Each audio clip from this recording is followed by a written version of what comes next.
in the world. Once you put away your phones and your computers and all that we have nowadays, yeah, it's great. We're up to date.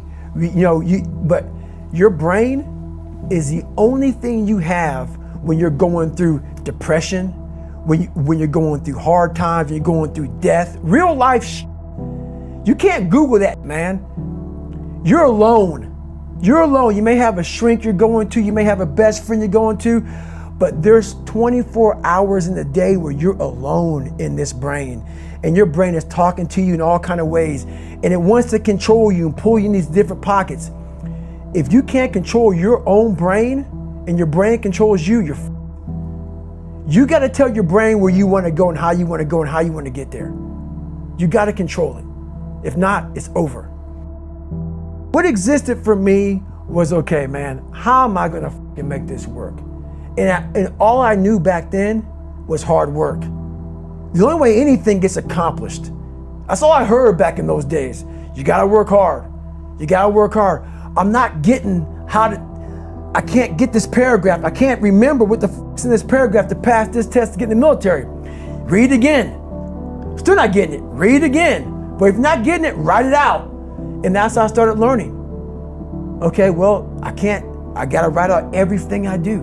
And then write it out again, and write it out again. And guess what happened? I got it. I can't swim, I'm negative buoyant. Go back again. I can't swim, go back again. Go back again, go back again. I got it.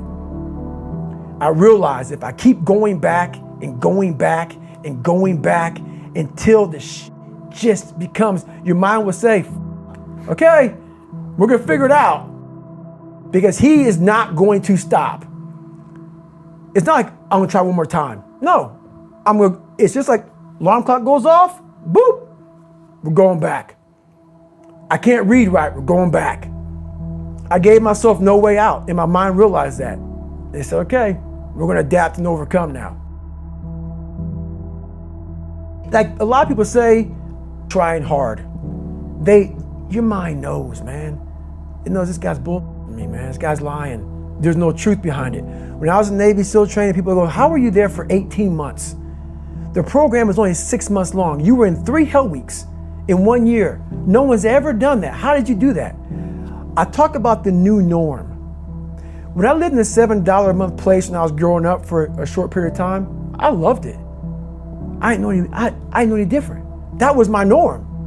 Once we moved out of that place, we moved to a $236 a month place.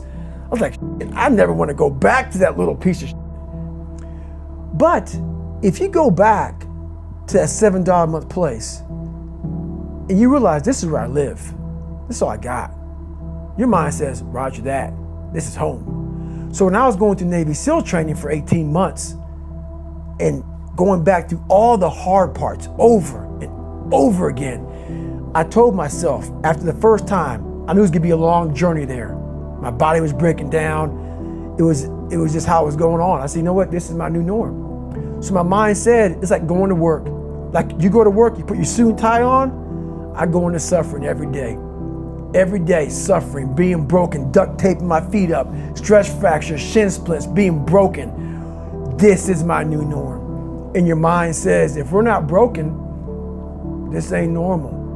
We gotta be broken. So then your mind starts to get tougher and tougher and more callous. People go, how did you run on broken feet? Broken shins. My mind knew this is how we operate. We're in Navy SEAL training. This is what we are. I became hell. And that became my new norm. I gave myself no way out. There was nothing outside these walls of hell. Nothing. I loved God, but for a short period of time, I became the devil, because that was hell. I became the boss, the owner, the CEO of Navy SEAL training. That was my mindset.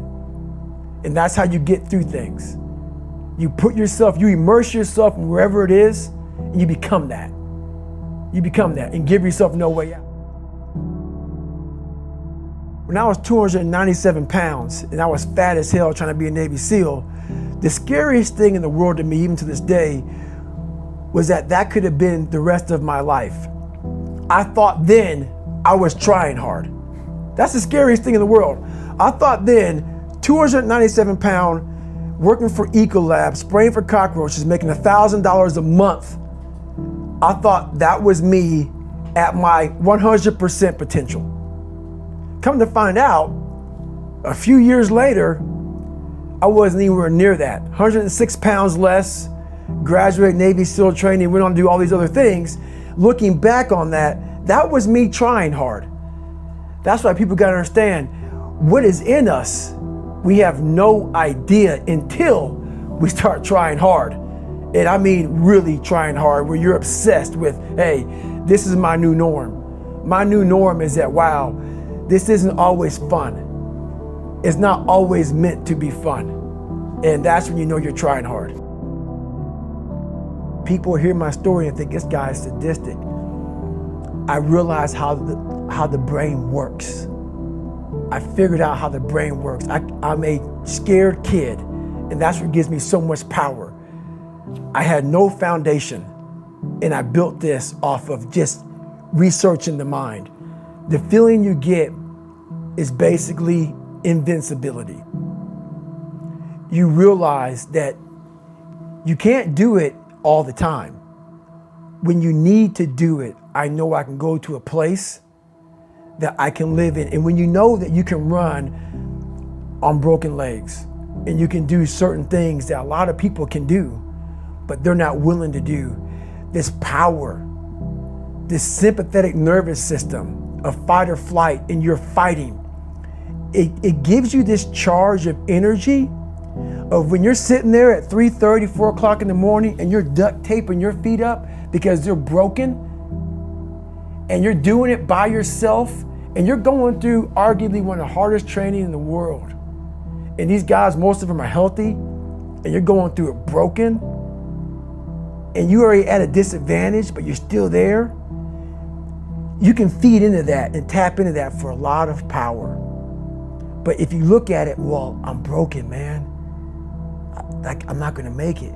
But if you look at it as, man, I'm broken and I'm still here, and I'm fighting, and I'm gonna find a way to get through this because I have no other place to go. It gives you a lot of power. When things start to suck really, really bad, my brain and a lot of people's brain, they don't go to your dad beating you up. Your brain says, we gotta get the out of here. This is miserable. So anger goes away a lot of times when you're suffering, because your brain just says, we gotta run, we gotta go. So that anger is not popping up saying, oh, I wanna show them, I wanna show those people. No, there has to be a much deeper, when I say deeper, it has to be down to mineral soil. It has to be down to that nice mineral soil where nothing can burn. You can't burn dirt. So it has to be down that low, that literally is something in you that's at the core of your soul. But you don't find it unless you spend a lot of time with what you want to be in life. I can't give that to you. Right. You can't give it to somebody. When you find your true passion in life, and my passion for me wasn't like, oh, I want to be, I don't give a Navy SEALs, Army, I don't give a shit. I want to serve my country. I want to be someone that I'm proud of. I want to look at myself in the mirror because I was so disappointed. That accountability mirror I talk about, I was so disappointed in what I saw every day. I wanted everybody to love David Goggins. And a lot of people did. I didn't love myself. But I knew a lot of us want to find peace first. So people say, man, you always talk about this suffering and pain and I'm at peace right now because I went through that. Right? You don't find peace first. If you do, Merry Christmas. More power to you. More power to you. I found peace on the opposite end of finding myself. And no one really finds themselves without going through trials, tribulations, suffering, accountability. And accountability is suffering. Being accountable every day for doing right for yourself, for the people next to you, it's miserable.